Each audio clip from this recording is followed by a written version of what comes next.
Hey everyone, it's Tony from Mr. T's Toys, the place to review and discuss vintage and modern toys and geek out over fandoms from today and yesterday.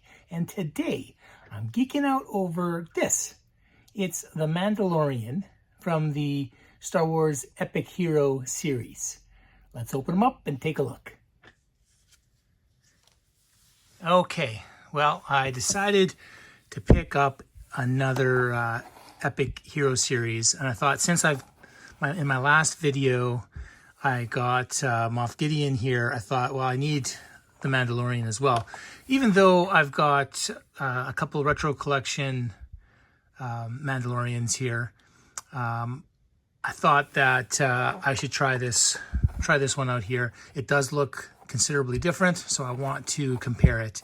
The little write-up on the back, we've got the Mandalorian is a formidable bounty hunter in an increasingly dangerous galaxy. Okay, the other cool thing is it's got the dark saber in this one here. So I don't know if that'll work in the other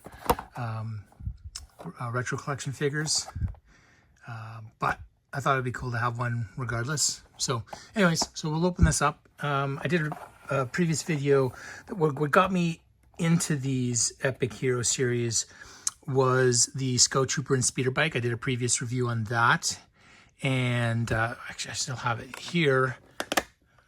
So I bought two of these. I opened one up and I absolutely loved it, but this one, it's the Epic World of Action, and the only thing that maybe stands out is that their articulation is better than the early release of this line under the Epic Hero series. So that's a major difference. So just be aware of that. If you are getting into this line, it appears the early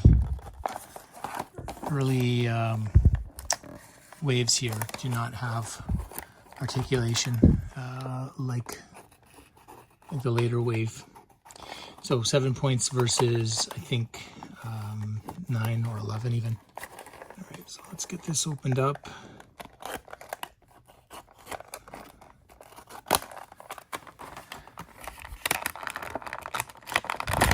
Okay, so I do like the artwork, kind of like more comic inspired artwork from this line. I do like that, and the figures come with a couple accessories. It's not bad. The capes and cloaks are oh well, I thought they all plugged in, but Mando's here is just a cape cloak like this, so that's all right. It's not bad. It wobbles around as a result. I don't know if you'd be able to fit yeah, you can't really put it on one side. I guess you could put it like this and then put a jetpack on the back if you had a version that came with a jetpack, which I think there's a couple different options in this line, but the articulation is the same as that Moff Gideon. It's just got a head that kind of tilts a little bit, and then it's just arms at the shoulders and legs at the crotch. So no knees and no elbows on these guys, and it doesn't go outwards. A little break. So he's shiny though. Let's take a look at the accessories. Oh, can he stand? Seems a little wobbly. Okay, so he's got a little blaster with a little hole there. I don't know why there'd be that hole, but there's various holes so that accessories can plug in. It would have been cool if there was just a little peg here that you could click it onto his belt or something, but there's nothing like that. So let's he holds on to that. Not the best in that hand. In fact, okay, well, it's staying in. Barely. Okay, let's take a look at this dark saber here. So it's all right. again, you know, these for a cheaper price point with these kids' toys, you know, they've got their weapons have paint apps on them, so that's kind of cool. Let's see. Should be, yeah, you can hold this easily. Now I wonder if the gun fits better in this hand. It does not.